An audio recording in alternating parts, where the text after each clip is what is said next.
Welcome back to another video, everyone. I mentioned in the last video I was going to do a deck profile of my two Dracos. And as you can tell from the title, that's what this is. Now I play two Dracos very differently. I like to do them in Sky Striker True Draco.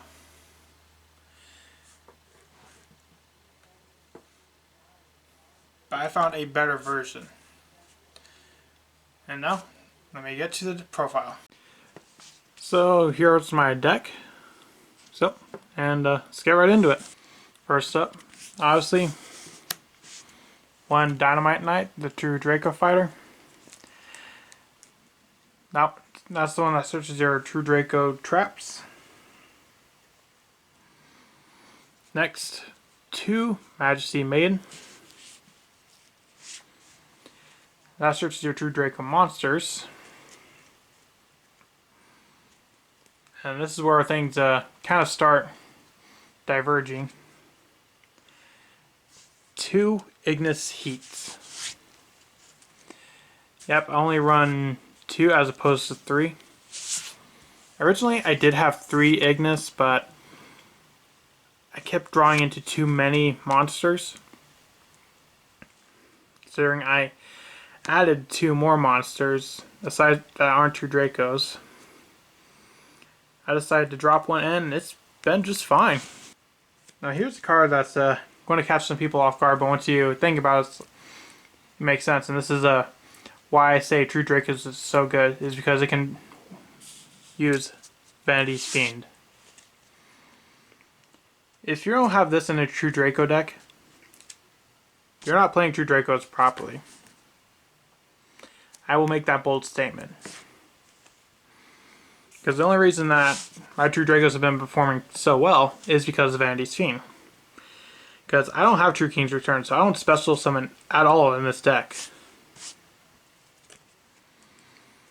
Considering it's easy to tribute summon, because I can essentially tribute summon the True Dracos by using one of the spells or traps. Because the spells or traps have an effect that allow them to be tributed for True Dracos. And then I can just tribute this way for Vanity's Fiend. And then my opponent can't special summon.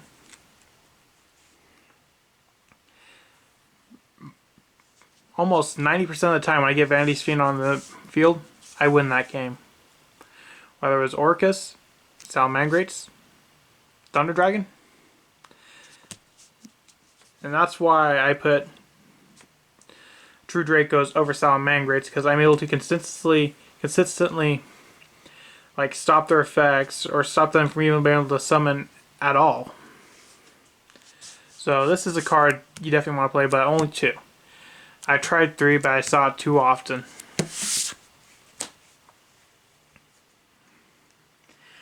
Now for the spells. Of course, 3 Dragonic Diagram.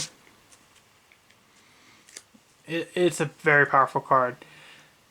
Essentially, you can destroy one card you control to add a True Draco or True King card from your deck to your hand. So like if there's a spell or a trap you don't want, you can just tribute it. And not to mention, this is a soft once per turn. So if I were to activate a Dragonic Diagram over another diagram, I can use it again. So this is a very powerful field spell. Of course, that's not the only field spell I run. I also run one Mystic Mine. This card is good in two ways. One, it can slow the game down until you get to the resources you need if your hand is a little bit stuck. Or it forces a negation. Like there's still a time where I have a diagram and a Mystic Mine in my hand. Activate Mystic Mine, and of course, if they want to keep their effects, they have to negate it. So then my diagram or other cards can go through unchallenged. Lastly, for the field spells, I play one Domain of the True Monarchs. Yeah, I'm using some Monarchs in this. And why not? It works fine. It works better than without it. Domain of the True Monarchs, essentially, it does a bunch of different stuff, but as for True Dracos, all you're really going to use it for is essentially stop your opponent from special summoning from the extra deck. Because if you control a tribute summon monster with this while this is on the field and you have no extra deck, they can't special summon from the extra deck. That literally locks them out of the extra deck. So I have to get rid of that. So it hurts Salamangreats a lot, considering their biggest form of extra deck removal is like Nightmare Phoenix, Salamangreat Heatleo. Sure, they have Rage, but still, that's the card they're going to have to set, since it's a trap. So that literally stops them from the extra deck from one whole turn. Why would you not play that?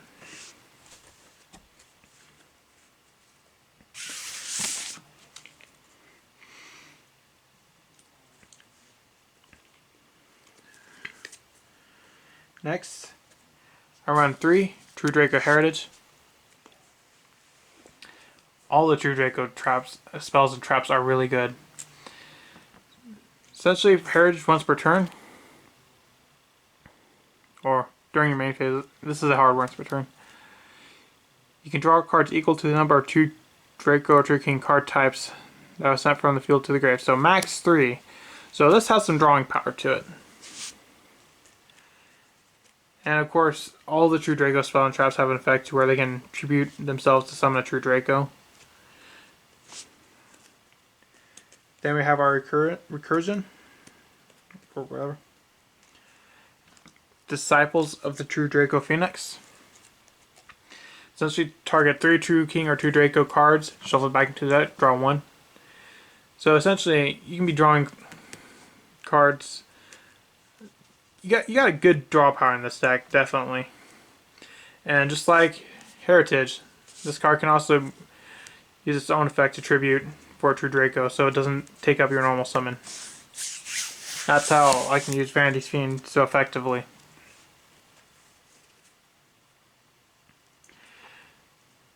Speaking of extra draw power, 3 Card of Demise. Card of Demise, I don't know what more I need to say. Considering you can draw cards equal to 3 in your hand and discard your hand at the end phase. Like, sure, that's a negative, but you can draw into like maybe a Judgment or a Vanity's Fiend. Like, this is a really good card, so run 3 of it, no less. Speaking of options, Pot of Duality. I run 2 Pot of Duality over Desires because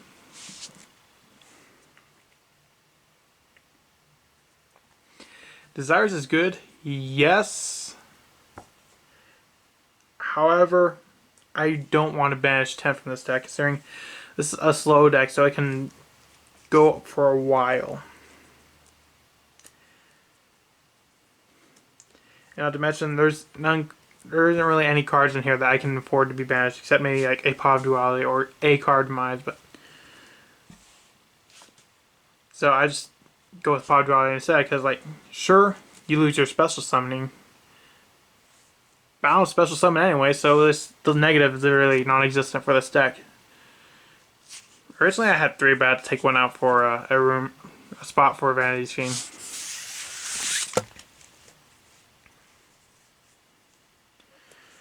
Now, I said this was a Monarch's True Draco, or True Draco Monarchs. I run 1 March of the Monarchs, 1 Monarch Stormforth, and 1 Pantheism.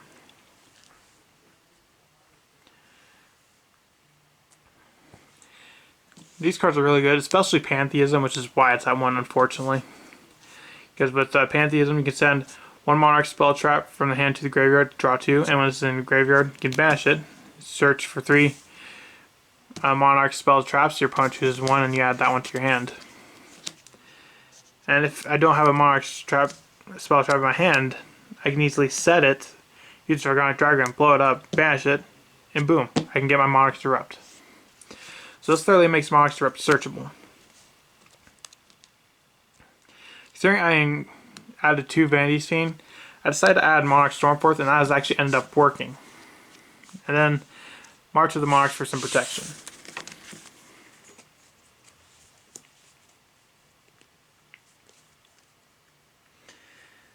Next, 3 True Draco Apocalypse. This card is very good. It's searchable off of a Dynamite. When this card leaves the field, you can destroy a monster. One thing I forgot to mention: True Draco Heritage and True Draco Heritage and Disciples of True Draco. When they leave the field, whether it's using them for tribute summon or popping them with diagram, they get to destroy a spell and trap on the field. So you got plenty of spell and trap removal. And this is monster removal. Also, it can literally cut your opponent's monster half attack and defense in half. And not to mention, that is permanent. That's not a once per turn. That's not until end phase.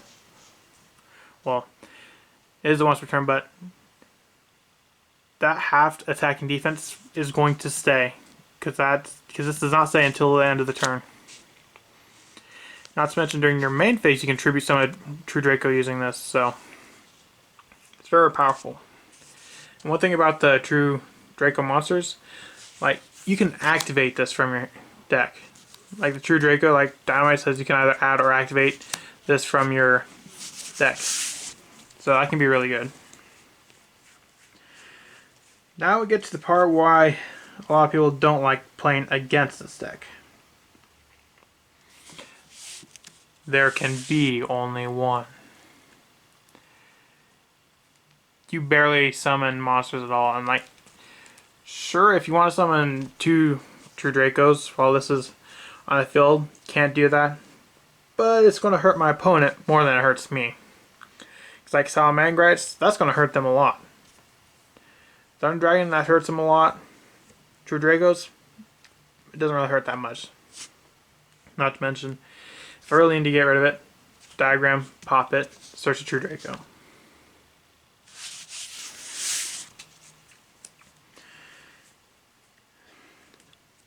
Wait, what was that I hear?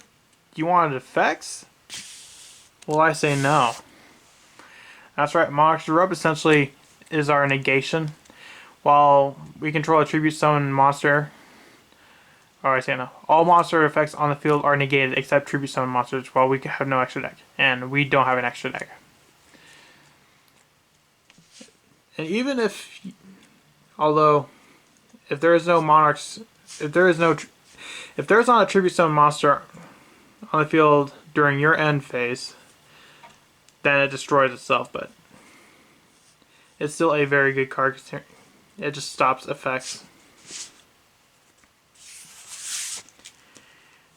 Speaking of saying no, you gotta have 3 Judgment. It's Judgment. Sure, you pay 4,000, but that's not much for, like, sure, you have to pay half your life points, but to basically say no to almost everything except monster effects. So activate spell track, nope. Special summon, nope. Normal summon, nope. Tribute, nope. It's just an all-around powerful trap. I don't know why we got it back to 3. I'm glad we did, because I like trap decks. So it works for me. Now next is a card I originally had at 1, but I went up to 2, and that is Crackdown. The reason I went up to 2, I can use Crackdown to take control of opponent's monster and then tribute it for one of my True Dracos or my Vandy's Fiend. Originally I only had 1 when I only ran 1 when I didn't have the Vandy's Fiend in. But now that I have Vandy's Fiend in, I figured running another Crackdown would be helpful. And that actually worked. Because one time I was going against Salamangrites. He had a Sunlight Wolf. So I activate Crackdown, take his Sunlight Wolf, tribute it for Vandy's Fiend, and he just surrenders at that point because there wasn't anything he could do. Because I think I had like Monarch's Erupt on the field too or something. So he was pretty stuck. Also, 1 Metaverse. Considering you run a total of 5 field spells, this is obviously going to be a really helpful card. Not to mention, one of those is Mystic Mine.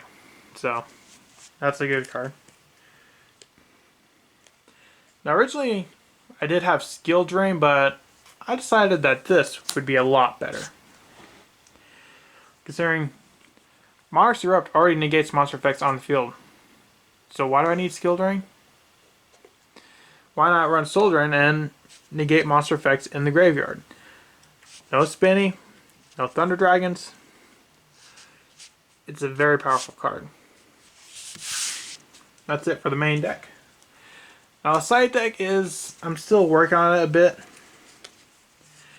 Because I've been trying to tweak it a little bit since the new format hit.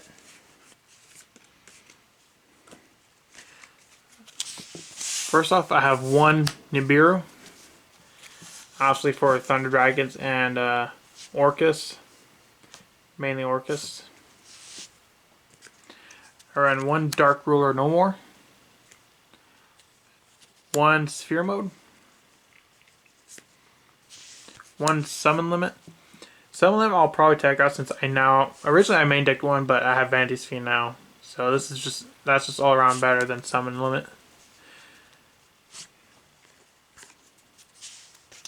Cosmic Cyclone. I pretty much had it in there for Sky Strikers, but it can also be used for Salamangreats. But depending on how Sky Strikers exactly fit into this new format, I'm keeping it in there. I actually originally had 2 Curse of Darkness in there as my Sky Striker matchup. It was effective. A very underestimated strategy here. Set rotation and Gateway to Chaos. Sure, since set rotation is at 1, it becomes a lot bit more of a 50-50 gamble. But that doesn't bother me because Dragonic Diagram can pop cards in the hand too. Not to mention, if I get to set rotation first, a lot of decks like Sky Strikers, for example. I actually managed to pull this off at regionals, and it worked. While I didn't win the game, it did hurt him. He even admitted that once I was able to get Gateway to his field, he had to get rid of that because he wasn't able to do anything. And of course, it's always good to side deck 2 Heavy Storm Duster in case the spell and trap removal I already have isn't good enough. Now our forward cards I've added for the new format. I side deck 1 Book of Moon. Of course it's at 1, so I can only side deck 1. Essentially, since Thunder Dragon is looking to be like the top deck, I'm siding heavily against that, and they get a Colossus, Book of Moon it. They get a Titan, Book of Moon it. While I do say it can come back to 3, it is still powerful. But it's still powerful. Even though it's powerful, it can still come back to 3. Because like it's a side deck card at most. Like there are better disruptions, but when I'm citing this, I'm thinking of primarily Thunder Dragon matchups. Speaking of Thunder Dragon matchups, I also side deck 3 Compulsory Evacuation Device. Bounce it back. The major reason why I run Book of Moon and Evacuation Device instead of something like some sort of monster removal is because Colossus and Titan can't be destroyed by card effects. Well, they can be, but they can just banish a Thunder monster from their graveyard to protect it. So it'll just bounce back to the hand. That's the way around it.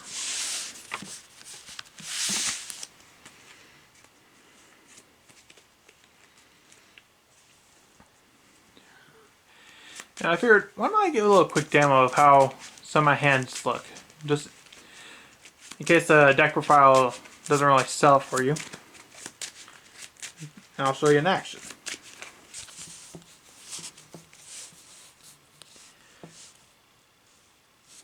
Let me zoom out.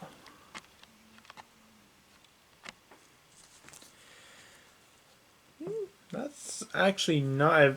It's an okay hand. Like, it's not the best. First, activate Pot of Duality. Zoom out a bit more. Apocalypse, Card Demise, and another Duality. I'm adding Card Demise, obviously. Oh, whoops.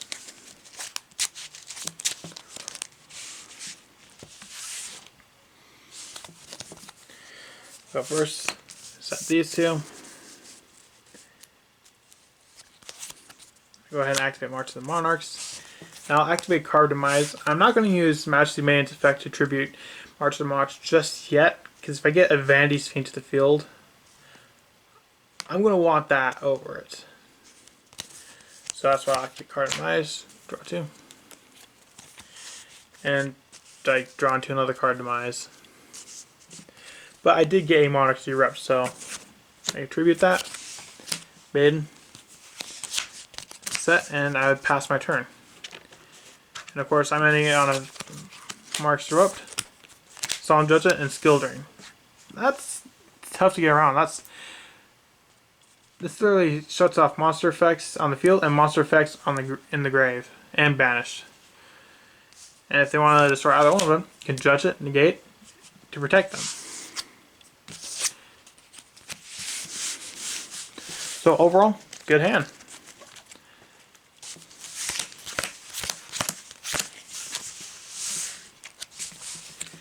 And here we have a good hand, I think. Depends on the draw. Pot of Duality. Really? Disciples, obviously. That was a pretty bad Pot of Duality.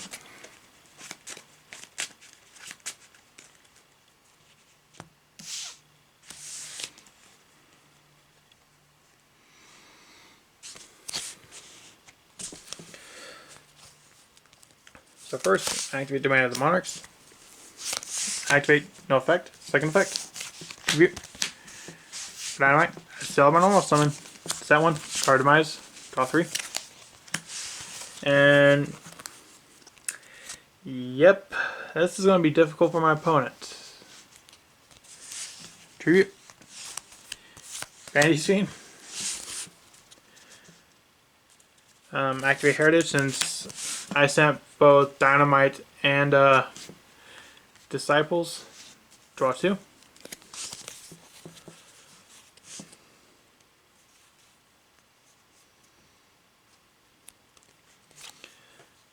Let's see. Guess I will set, end turn. They're going to be only one, and that pretty much stops them, considering they can only have one monster of each type. Cannot special summon, and it cannot special summon from the extra deck.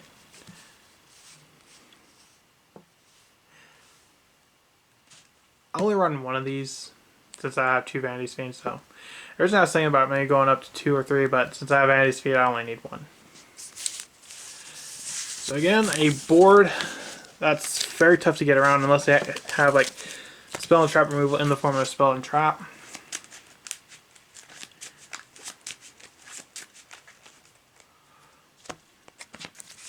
Try again.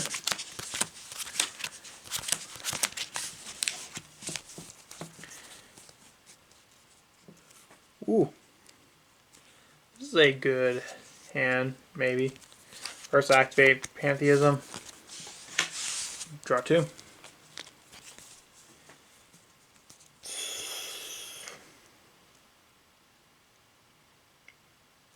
This isn't great. Banish Pantheism.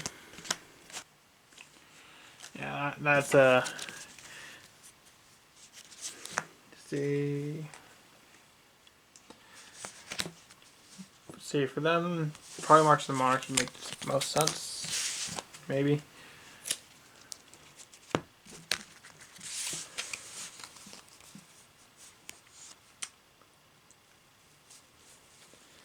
So I would set 4.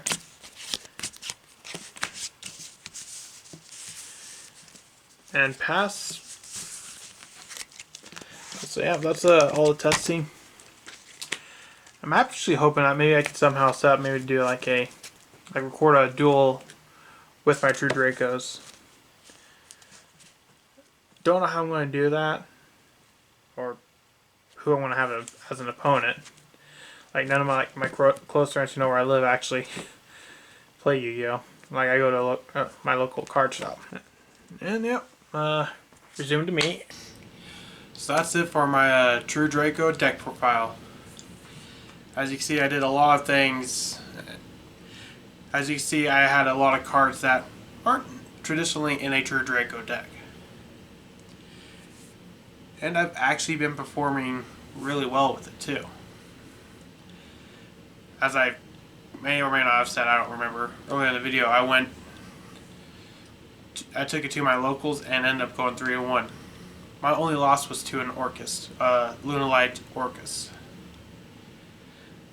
Now this was during the last format too, when Lunalight Orcus was one of the best decks. And that literally came down to a dice roll. Because the one time I went first, because he won the dice and went first, I was able to get out Vanity's Fiend and essentially stop him. Yep, that's it for this deck profile. That's it for this deck profile. So let me know, which card in this deck actually surprised you the most? Was it Vanity's Fiend? Was it Pantheism? Let me know in the comments and I'll pick one to be featured in my next video. So I'll see you in the next video I make.